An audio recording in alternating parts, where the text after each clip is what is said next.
Welcome to the second episode in an old series of Your Time in the Run, the Hunted podcast from Reality TV Warriors. My name is Michael Harmstone, and joining me as always is my fellow Brit, who some have accused of being a hopeless man spying at a beautiful woman through binoculars, Anthony Williams. Yeah, but you can be the subject and not the victim. That is true. That was a very long intro. I really should have read that in my head before I wrote it. And the lady who, whenever she's away, rings home every day just to make sure her children are still in the oubliettes, Michelle Pearce-Denifin. Hello. So something I do have to pull us up on from episode 1, we were discussing why Hunted was commissioned with the whole surveillance thing and stuff. It was the Investigatory Powers Act in November 2015 that passed. During 2014, they were actually debating it. There was a study that was published in about the May of 2015 suggesting that these powers came into force. So it was a big discussion at the time. And actually, it's only just started getting enacted in 2020. I think the first bits of it got enacted. But basically, it's all about ISPs having to keep your browsing history for a month, and the security services, if you're a person of interest, being able to access that. Yeah, That's the main crux of the Investigatory Powers Bill. And something else is the fact that the pre-titles clip actually changes each week, which I'd forgotten. That's something they never do in New Hunted. It's always the same one. Yeah, the clip before the whole introduction to the surveillance stuff is actually different in every episode. Who has time for that? Like, seriously. Apparently they did. It's a clip from the actual episode. So last week's one was Emily talking about how she feels like she's being hunted, and this week's one was one of the things doing a confessional towards the end of the episode. Which is a bit weird because you get his confessional before they've actually introduced you to them, which just feels a bit strange, really. But having said that, they do still do that in newer series. Yeah. It just is the same clip every single time. So previously, 2 pairs and 1 solo player set off to evade an HQ full of hunters for 28 days. Dr. Ricky Allen had a close shave on the M2, but managed to evade them before borrowing a car from a friend. Sandra and Elizabeth got buses all the way to Mansfield before Nick and Danni caught up with them and ended their time in the run on day 4. Emily repeatedly called home to check on her 18-month-old son, much to the frustration of her friend Lauren, and helping HQ track them to a caravan park where they had a narrow escape and hitchhiked away in Yorkshire. And 12 fugitives are left. And Chief Brett calls people over from the other side of the shipping container to introduce them to brothers Harinder and Davinder. At the same time, they're told to go on the run in Leicester, and Harinder has to drive to his parents' house to pick up Davinder. How much did you remember about the Sings? Not a lot. The only thing I really remembered was them being holed up in that shop in Glasgow. That was pretty much it. Because they are a one and done, like Sandra and Elizabeth were, but they have a bit more airtime than Sandra and Elizabeth do. Yeah. I mean, I certainly remember them being in it a lot more than Sandra and Elizabeth. I wouldn't have been able to name those two at all, or even describe them, but I do remember the lads. How many days did each team last? I think it was 9. I think it might have been longer, actually. I think I made a note of that. I've got a feeling it might be 14. No, Really? Ricky was the only one who got to 14 in this episode. Was it? Oh, no, Ricky was... Yeah, you're right. Ricky's 14. Because we heard it was over 7. 12 it was. It was 12, yeah. 12 days, yeah. It's in my notes. Yeah. And the girls? Sandra and Elizabeth. Yes. 4. See, that's why there's more stuff on them than on Harinder and Davinder. It is, but they still only last 1 episode. As I said to you guys yesterday when I was looking into this, the actual capture isn't very honest in this series in terms of the order in which teams got captured. They move from this series onwards much towards it being a bit more chronological. So you can pretty much rely on more modern series actually airing that nobody got caught between days 3 and 9, so they actually have a non-elimination episode. In this series, someone gets caught in every episode, or caught in inverted commas, but they don't show them in the right order. So the actual team that got caught second, I think, doesn't go until the 4th episode, if I remember rightly. Yeah, you're right. These guys are, I think, the second last team to get caught. Really? Yeah, there's a big old jump pretty much after one more team after them, I think. Okay. Obviously, in a few weeks, we'll know for certain on this, but I think I'm right on that. So Davinder says he's never been away from his loved ones before. He's not spent any time away from his mum. and it is their last adventure together before going their separate ways. He's about to get married, and Harinder is already married. And they are meeting a friend at the Gurdwara. Going their separate ways? Someone isn't dying. What is this about? Seriously. They'll still see each other and presumably have adventures together. They might not be on the run for 28 days together again after this, but surely they're actually going to see each other. Exactly. You would think so. And according to the latest information I can get off the electoral roll, at the last point that was taken, they were still living together anyway. But that could be 2015, to be fair. Ant's been doing some creepy stalking. Oh, I've been doing some open source investigation this week. Yeah, you've been inspired by our good friend Jenny Radcliffe. Oh, absolutely. Weirdly, on the point of talking about Bleks' backstory in the last episode, Jenny did a really interesting interview with Peter a few weeks ago. Because Doug actually sent it me. It's a really good episode, yeah. Yeah, there's a very funny story in there about a broom, which I'm not going to spoil, but it is now hunted canon as a result of that interview. But it was really interesting. I think it was February it came out. Oh, okay. That was certainly when Doug sent it me. But I remember sending Doug a message just going, this makes me really miss both Bleks and Jenny. I love them both. So Toddington says there are a lot of things in Leicester, unsurprisingly, and it's like searching for John Smiths. Brett tells him to drill down religion-wise, as Leicester is a big Sikh area, and people from the Sikh community could still be helping them. Which really isn't drilling down, is it, given that Singh is a Sikh surname? Like, you think you're going to find many Singhs that aren't Sikhs? I don't think you're going to narrow it down any further, are you, really? It's a very much no shit Sherlock moment, I think.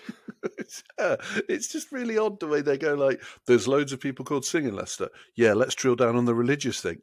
No, that's why they're called Singh. It doesn't make sense. That's literally the point. Yeah.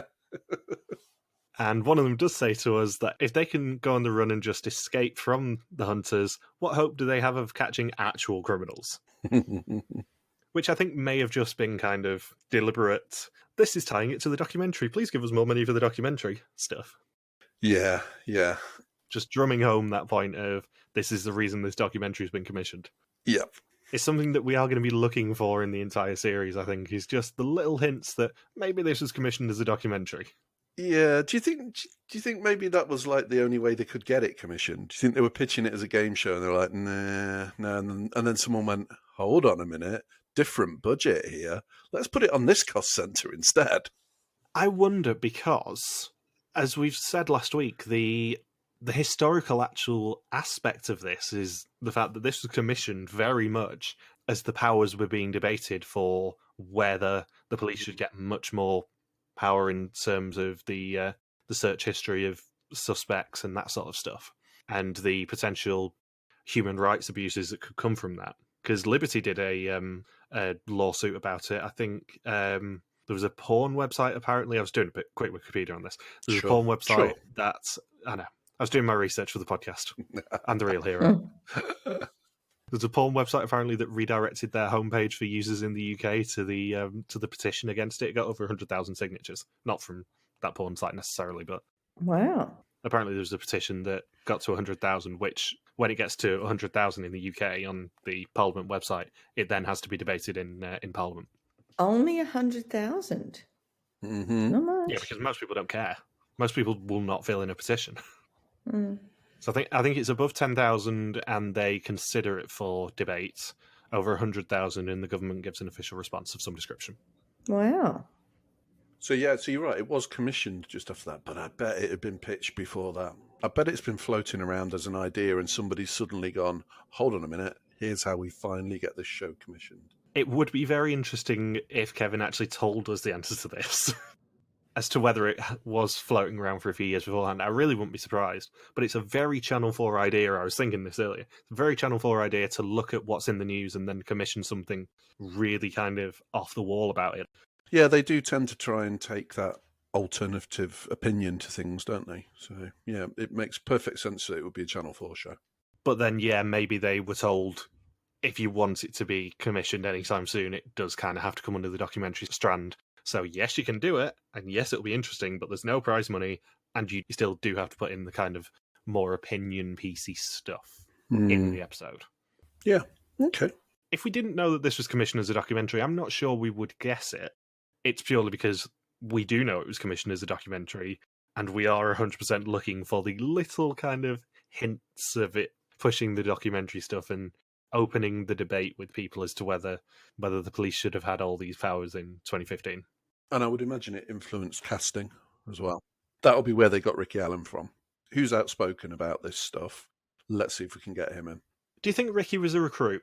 Yeah, I think so. I don't know how they would have cast for it otherwise. I mean, they could have just put something out once they got commissioned saying they were doing a documentary on surveillance powers and stuff. It could have been that way. But I would think it would be easier for them to find him. He doesn't strike me as somebody who would have been like, I'm desperate to go on TV. I don't think that would have been his thing. But you mean like some people we know? Yeah. like virtually everybody we know. I'm not desperate to go on TV. I'd be okay if Amazing Race actually didn't even do it on TV. Like, I'd be okay to just do it. I don't care. I mean, it's all well and good us saying this, but we all know as well as each other that we would, if a good opportunity came up on a game show, we'd go, yeah, go on then, I'll apply. Definitely. Not me on a game show. You two, you're ready for it. Always. In the commission announcement, there was no mention of casting on the Channel 4 website. I've just had a quick look. I don't remember anything, but I probably wouldn't have been looking at the time. It was before I took an interest in it. But yeah, I just thought they'd gone out and spotted people that were outspoken about it. And at the time, Ricky Allen was kind of hitting the news a little bit, wasn't he? Yeah. My gut instinct on it would be there was maybe a few recruits. I'm pretty sure Ricky would have been recruited because, as you said, he was in the news.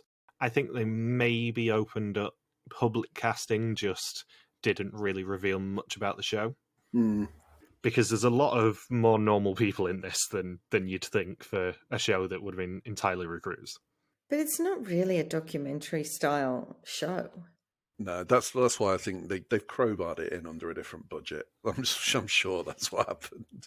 I mean, there's a very good reason that after they kind of drop the documentary aspects, you don't see any confessionals from the ground hunters, for example. Yeah. Or you don't see Sherlock talking about racial bias, as we get fairly soon. Yeah. No, it suddenly becomes, this is a game. Very, very quickly. It does feel like somebody at the end of Series 1 went, told you it would work. Right, now let's commission this as a game show like it should be.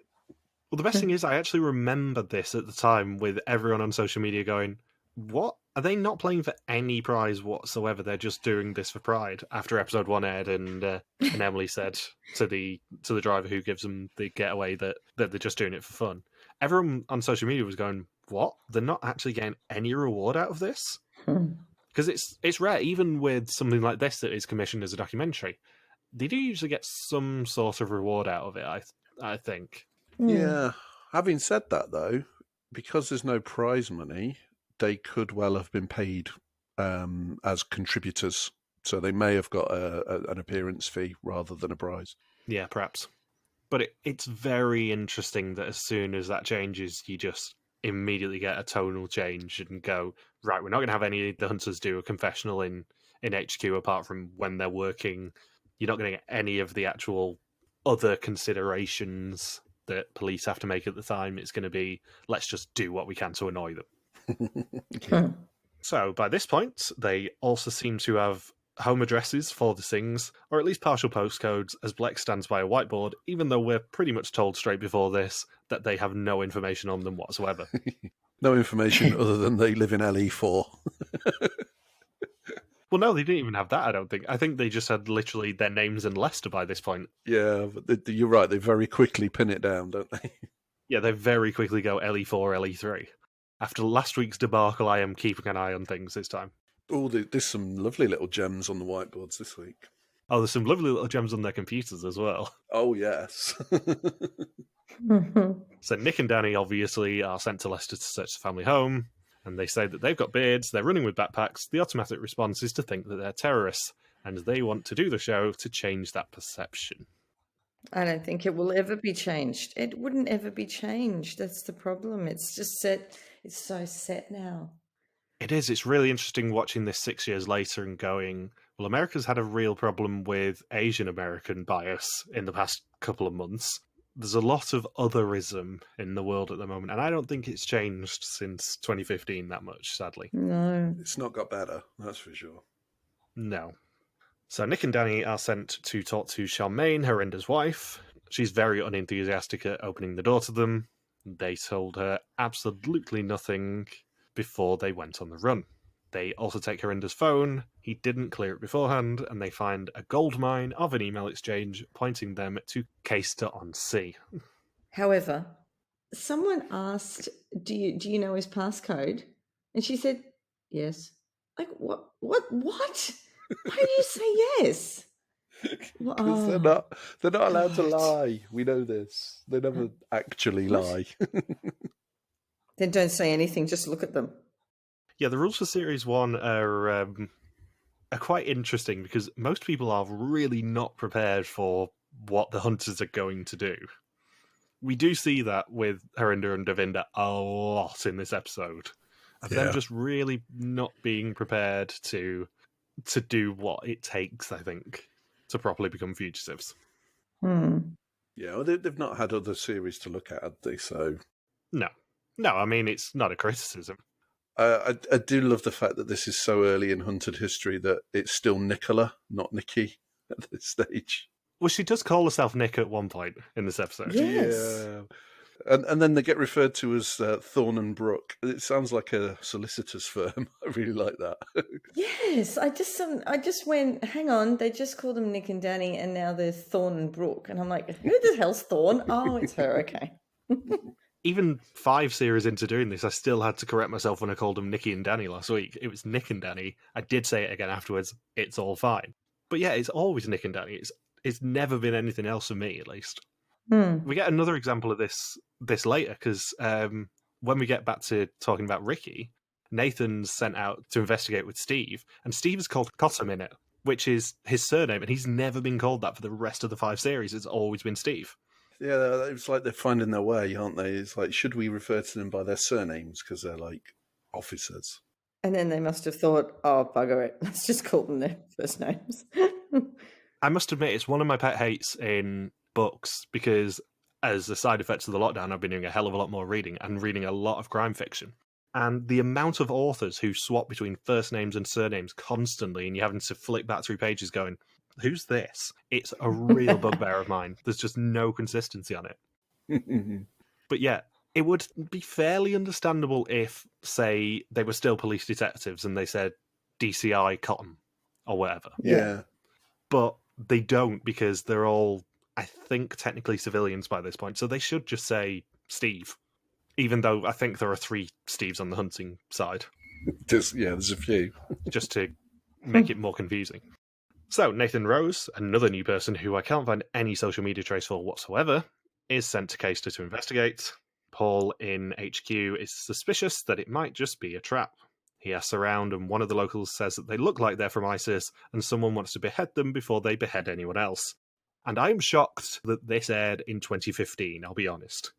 Without any kind of Context, yeah. It's just like random racist in a pub. It's like, we'll just put that in there, and we won't frame it. I was kind of like, I was taken aback when it happened, and I thought, yeah, Nathan will say something here that will make it okay, and they just leave it. It's just like, whoa. I mean, it's sort of the response to their introduction of saying, we're worried that we're Asian lads with beards and we're going to get stereotypes here. But I was genuinely in 2 minds when I was watching this episode and doing my notes as to whether to read out that quote, because it's the most shocking thing, I think, that has been said on Hunted ever. And unsurprisingly, they don't show that man's face. And it's actually genuinely uncomfortable. Even at the time, it was genuinely uncomfortable for that to be said. It's even more uncomfortable for that to be said in 2021. And you know how they keep calling them Asian? Here in Australia, they wouldn't be called Asian at all, ever, because here there's just so many Asians that you wouldn't call them Asian. You would call them Sikh or Middle East appearance or something like that. So every time they said Asian, I was finding it really hard to, like, okay, stop, because they're not really Asian, even though I know they're from the region, but they're not, in Australian terms, they're not Asian. Yeah, it's a term used over here. Asian usually means Indian subcontinent, over here, as opposed to Southeast Asia. We wouldn't, in fact, you would almost never refer to anyone Chinese as Asian. You'd be like, they're not Asian, they're Chinese. And I know, that's weird. Oh, really? Yeah, I think the UK is the only part of the world that uses Asian to mean Indian subcontinent rather than Southeast Asian. Oh, interesting. Mainly because outside of the big cities, you would see far more Asians as in Indian subcontinent rather than Chinese or Vietnamese or Japanese or whatever. Okay. Thanks for the lesson. In Manchester, for example, Manchester has one of the world's largest Chinatowns, mainly people from Hong Kong. There's a massive kind of affinity between Manchester and Hong Kong. So you would see loads of people from China in sort of the centre of Manchester, because that's where Chinatown is, and in the surrounding areas of Greater Manchester, but you would probably not see them in the more rural areas. Interesting. And I'm actually proud that we did that segment with such nuance, because genuinely I was very uncomfortable watching that scene and nobody stepping up and going, yeah, we shouldn't include that in the episode. Yeah, it felt wrong that it wasn't contradicted in any way at all. Yeah. I think they used it to... I'm not necessarily criticising the editors for leaving it in, because they used it as a counterpoint to what they were saying in the intro. Yeah, it's just not a comfortable thing to see on television. So Nathan's team splits up. Steve and Elle in the backup vehicle see two Asian males with backpacks. Brett says they have to be really, really certain that they're right, and they have to be careful with positive identification, as it can be seen as racial profiling. And I think they actually did handle that beautifully, putting that scene straight after the racist fuck in the pub. Yeah, it's a kind of a subtle nod, isn't it, of, let's be careful here. We don't want to be accused of stereotyping and profiling, which is exactly what the bloke's just done. Yeah. It's a very clever way to neutralise that guy's point. I'm still not necessarily comfortable with it being in the episode, but it's at least a good way to kind of counteract it a little bit. Let's just also say that isn't it good that the lads sent them on a wild goose chase instead of so good, so good. Doing real information. This is a very good episode for sending hunters on a wild goose chase. Yes, because we get the pinnacle of maybe the entire series with Ricky doing it with the bothy. I love the bothy scene. But yeah, it is a negative. The guys have basically led them to Caister, and they are 200 miles away in Manchester. And interestingly, to use Ant's favourite phrase, they monkey with the timeline a little bit here, because there is a scene of Sherlock with a few days' growth here, when actually it's meant to be day one, and he's clean-shaven when Harinder and Davinder are actually introduced. We can let them have the odd bit of continuity, given they have to wear the same clothes for a month. We can, but I think with the continuity, they do usually say, if you're clean-shaven, keep clean-shaven. They do normally, yes. He's had a hard night. He went out the night before. Maybe they just didn't have the shaving facilities in the converted shipping container that they seem to be calling HQ this time. There was no running water.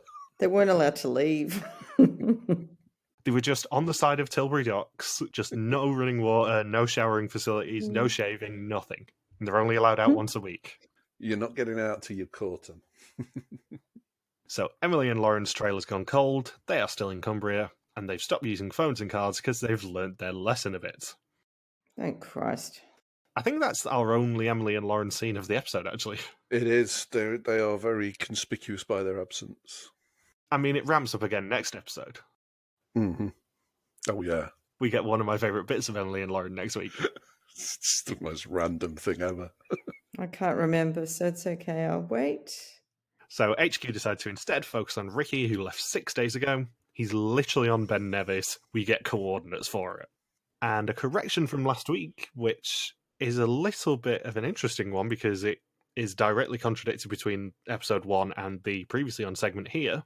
They say that he was last seen on the M2, but the voiceover says A2 in this episode. It was M2 last episode, A2 this episode. How far away are they from each other? They run parallel to each other, as far as I remember. Oh, okay. Yeah, I looked this up earlier. The M2 does become the A2M, but they are two different roads technically. So it's interesting that that continuity error was not picked up on. Ricky says he's a rebel at heart, his uncle was a bank robber. Julie, trawling his social media, finds strong connections to Scotland. Bleks gets an ATM hit in Glasgow. It is his friend's wife, Eileen. And of course, given that there are no other hunters around, Nick and Danni are sent to investigate. I love it. I love Eileen. It's like, has he asked you to help? No. We've got footage of you at the ATM. Damn it. It's great. But she doesn't give anything away. That's good. She's brilliant. This is what I mean. On any other series, I think the people who are helping them would have been told, please just don't give anything away. Don't give any tells when they say we've got your information on the ATM camera. Don't give anything away. And yet they still do. From a production standpoint, I don't know how that was filmed. Why? Because traditionally, they set up a GoPro or whatever on the ATM to mimic the CCTV camera. Mm-hmm. And then they just put filters on it or whatever. But they can't have done that unless they sent out a separate cameraman to do the CCTV run with her. Yeah, they could well have done that. That's the only way I can think of them doing it. Because they obviously don't actually have cameras in the ATMs that the hunters in HQ can access. They do have cameras in ATMs, just not the ones that hunters are able to get.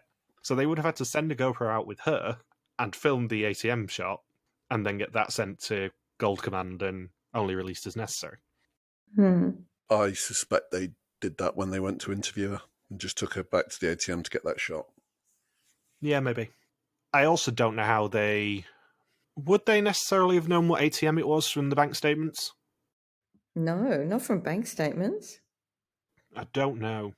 Because they would have had to know what ATM it was as well.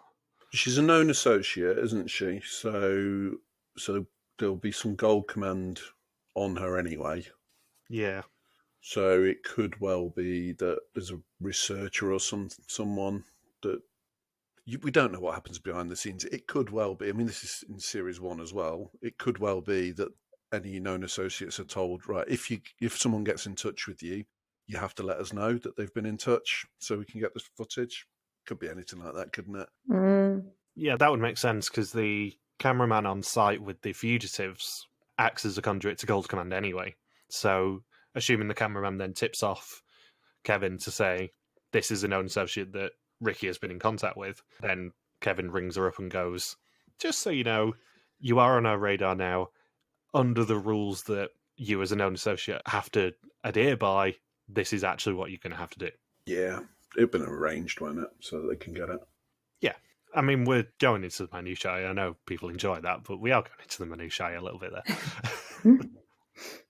So Eileen lies to them and says Ricky hasn't been in touch. She's not very helpful, even when confronted with the sighting. Nick hides a camera, and we even see a confessional from Nick and Danni about how useful hidden cameras are. This is a bit odd, though, right? Because she seems to be in the house on her own. So they walk out, and immediately she starts talking out loud to herself. It seems a bit weird. I'm assuming she was on the phone, because we see Ricky on the Speen Bridge. Yeah. It may very well have been at the same time the Ricky call and that sort of stuff, and they just slightly monkeyed with the timeline to show them separately. And by a happy coincidence, she makes the phone call within earshot of the camera. Isn't that convenient?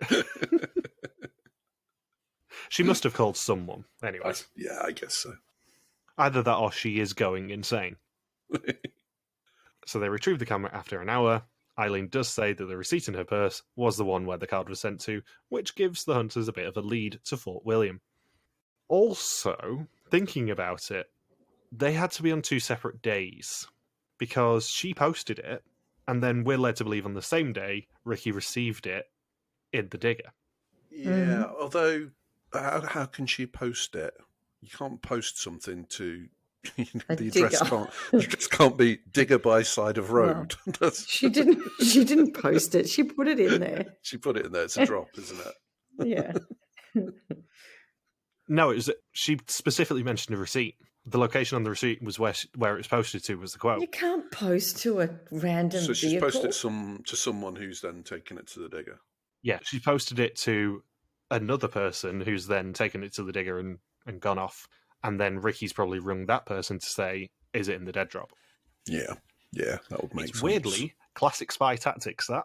It's the kind of thing you'd read in a spy novel, that is, isn't it? Dead letter drop.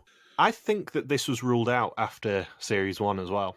I don't think they're allowed to post cards anymore. Well, they're definitely not allowed to post cards anymore. I don't think after Series 1 they were. I recall us talking about it and saying, why didn't they do that? And us going on a big conversation about it must be banned because it's so obvious. Yeah, because we had Lolly with the letters, but I don't think they're allowed to post their cards with the people now. No, I think you're right. I think they have to withdraw the money themselves now, don't they? But importantly, at 21 minutes, we get our first official appearance of a come on. No, it was only a little one. She's working up to it. It wasn't a proper one. It's like she's rehearsing. Come on. I know, I wrote it down too.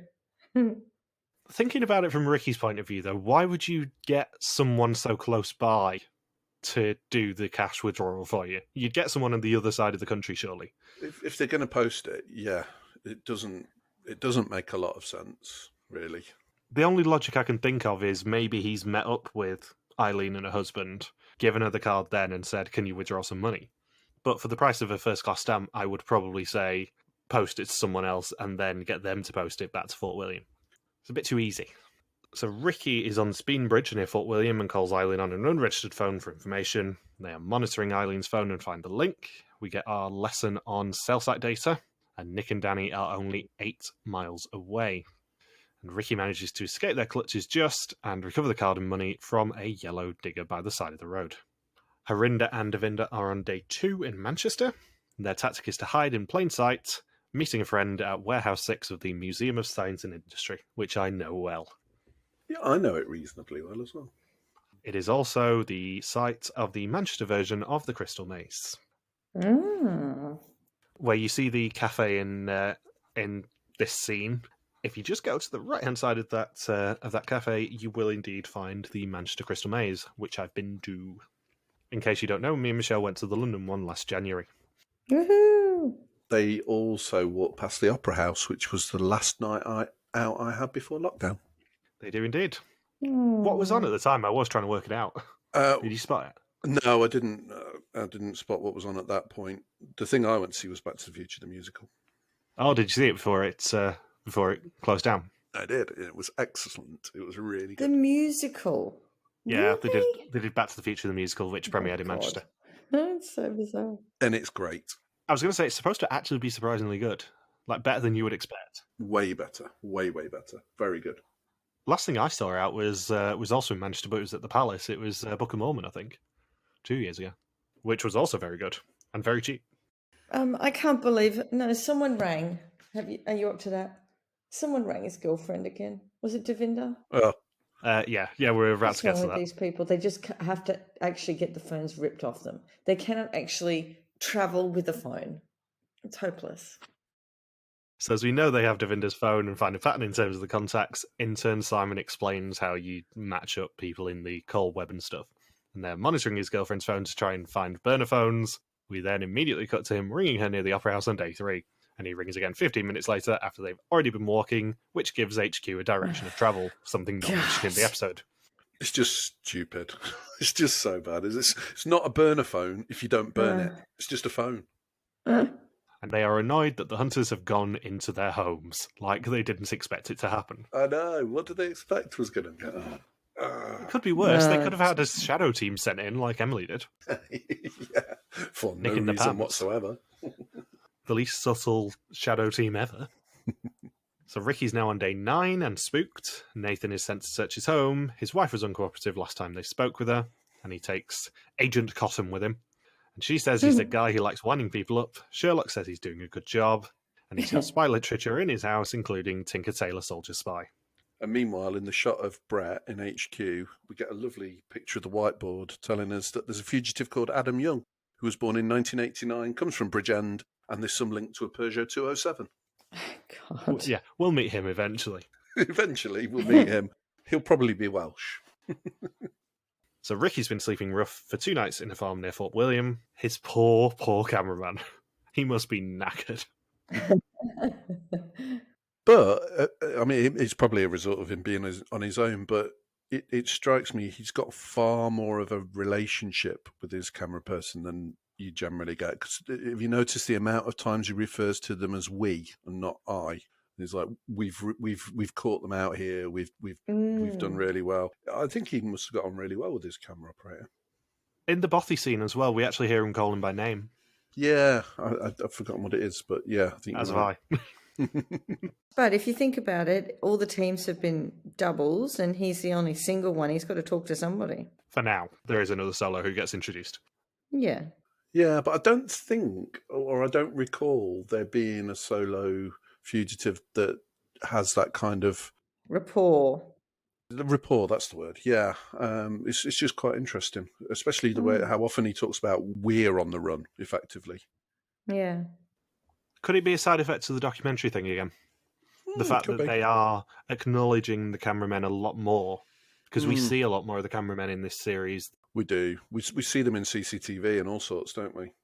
Yeah, because we get them in the CCTV in the capture scene at the end of the episode.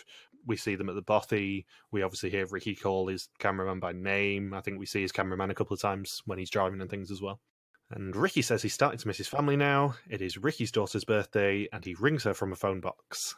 HQ find out about this and are awaiting CCTV. And interestingly, I don't know whether you spotted this because it was a split-second thing, we see him pick a camera up from the phone box as he leaves.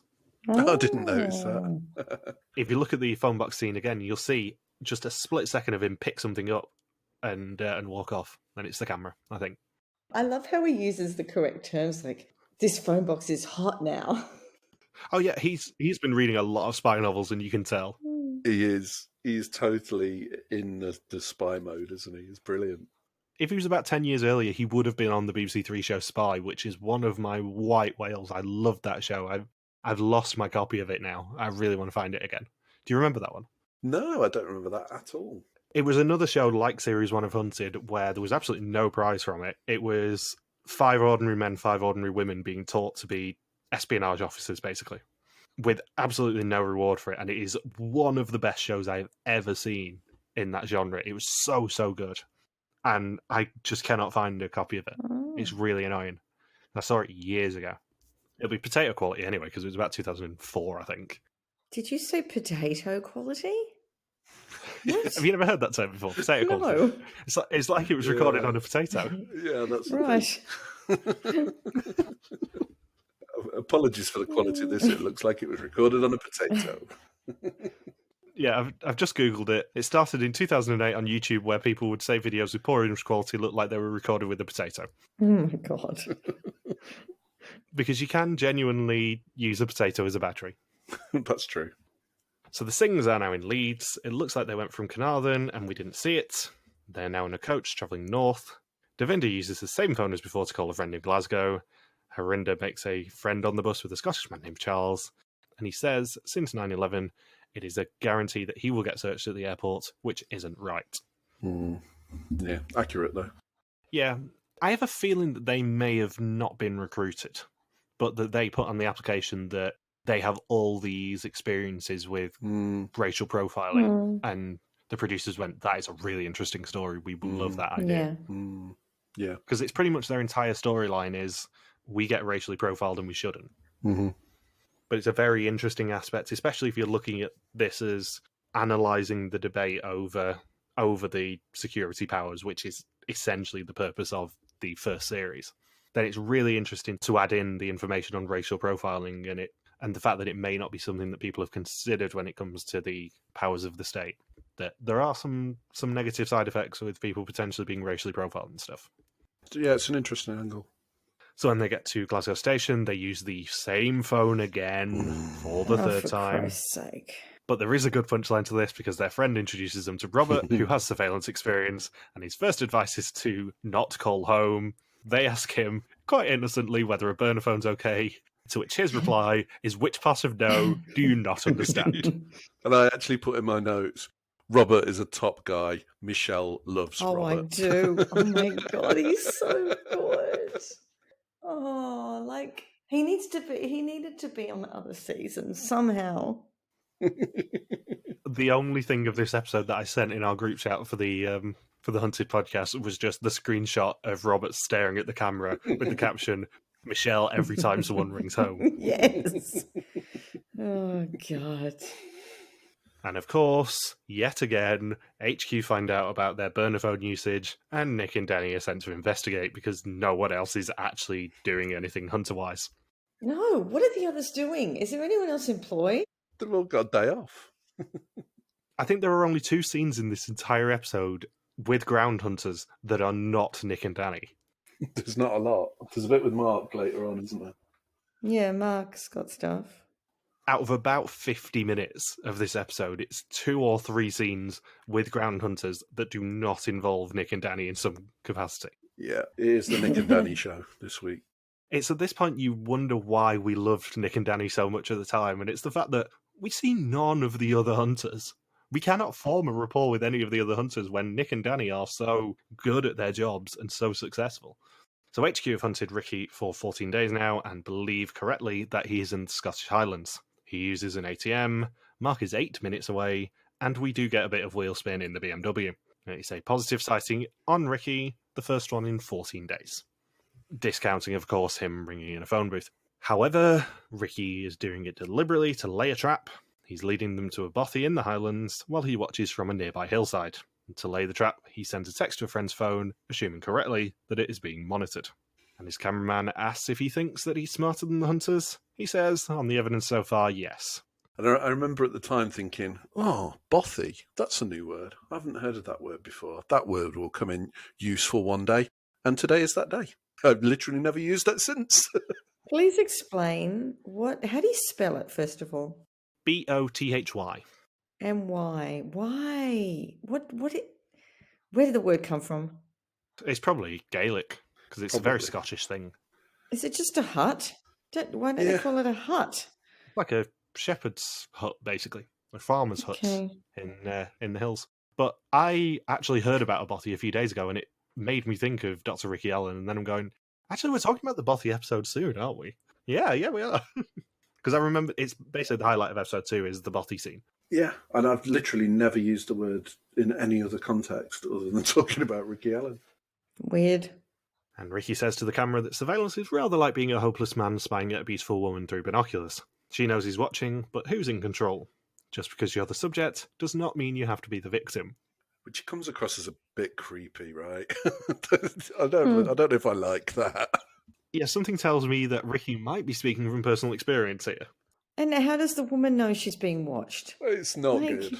It's not right. It's not right. It's not right. If you cast your mind back to last week, we had the scene of Ricky's Google search being revealed. Now we have this scene. They're not making Ricky out to be anything other than a bit of a creep, let's be honest. As much as I like Ricky Allen, he's coming across as being a bit of a creep with this confessional. Now, Anne, seeing as though you fact-checked me last week... Go on. What day was day 14? 17th of May. It was a Sunday, as I recall.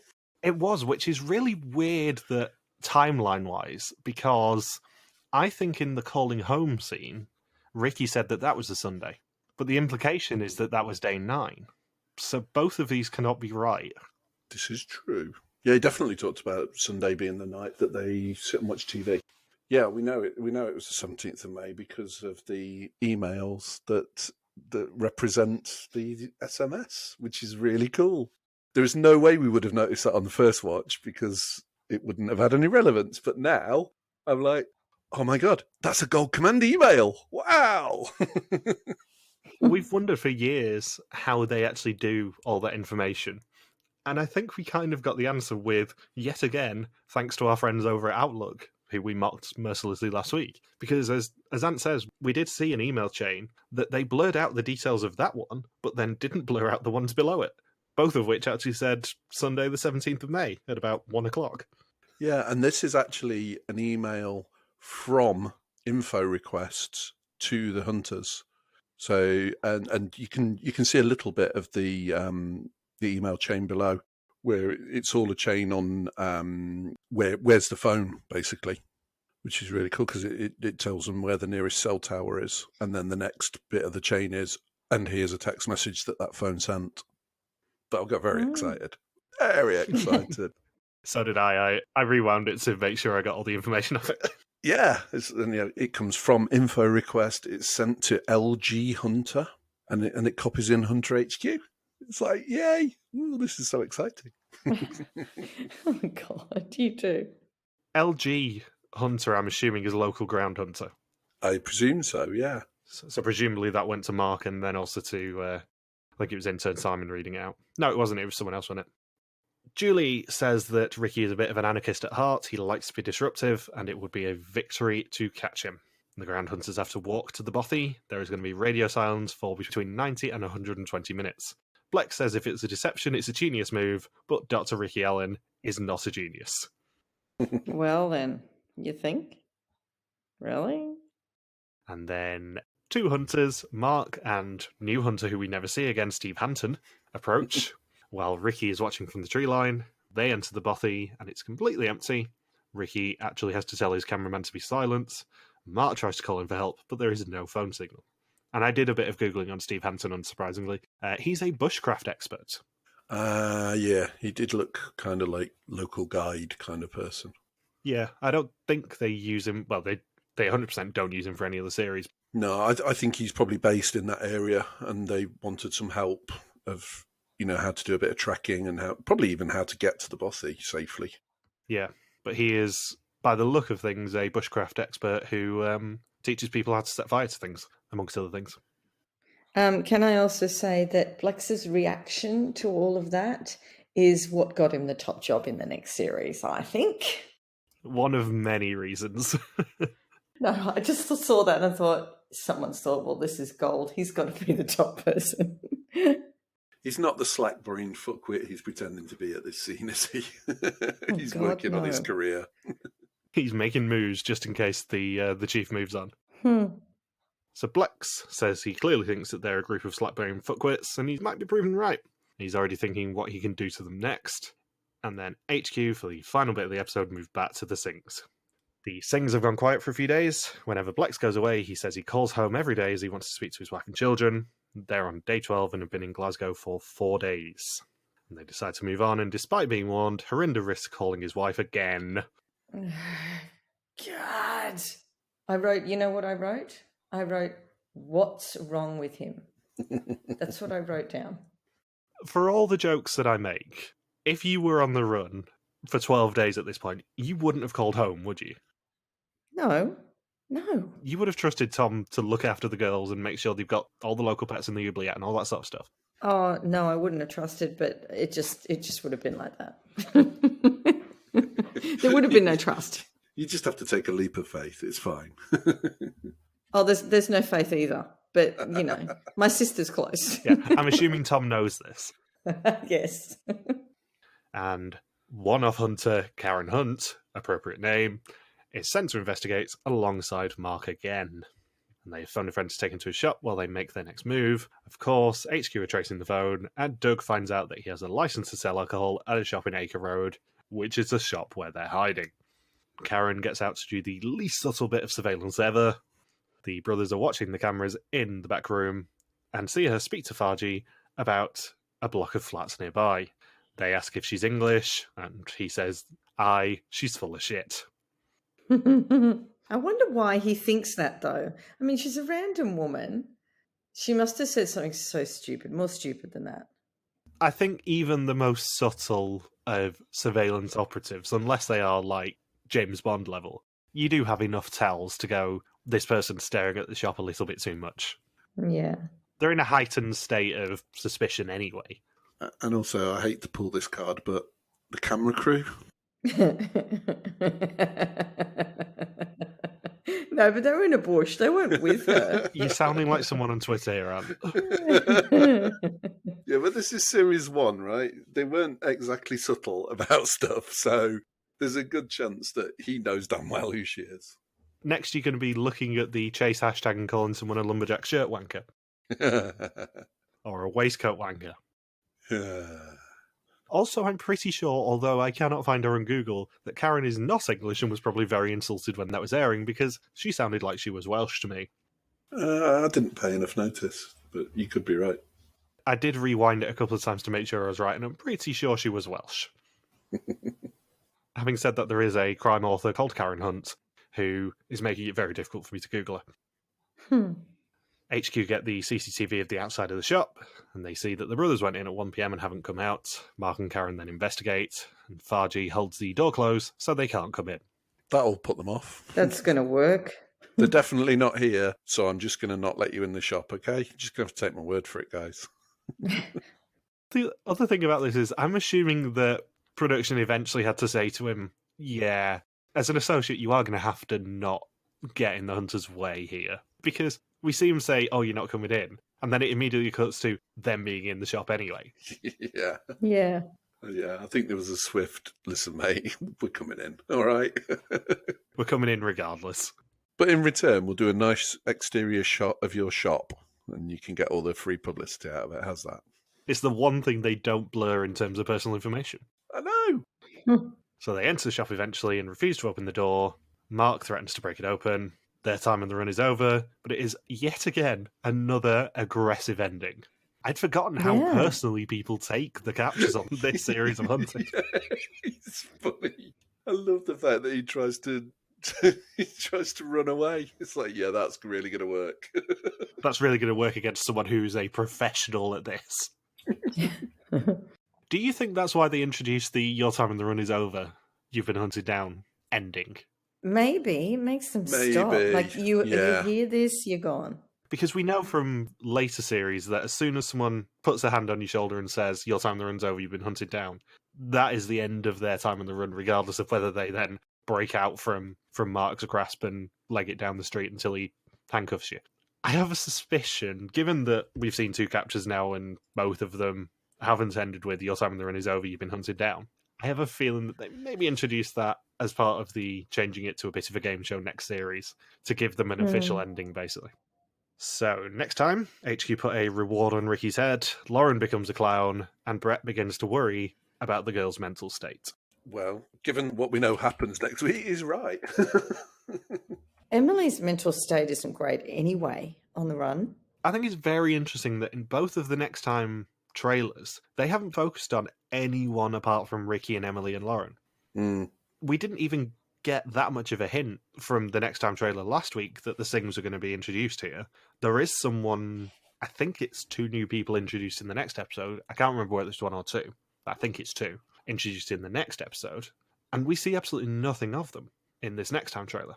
And that's something that I would say has improved a little bit between series because, yes, maybe we get a little bit of spoilers given who we know is in the next episode and who we know is potentially vulnerable. But we also begin, especially with new people being introduced, we begin to get a bit of a sense of what those people are going to be like on the run. Yeah, there's very little kind of coming up sort of stuff, really. Yeah, it's very interesting knowing what goes on the next episode to say, yeah, we're going to focus on Ricky and Emily and Lauren in the Next Time trailer again. I mean, to be fair, though, they are the story of the series, aren't they?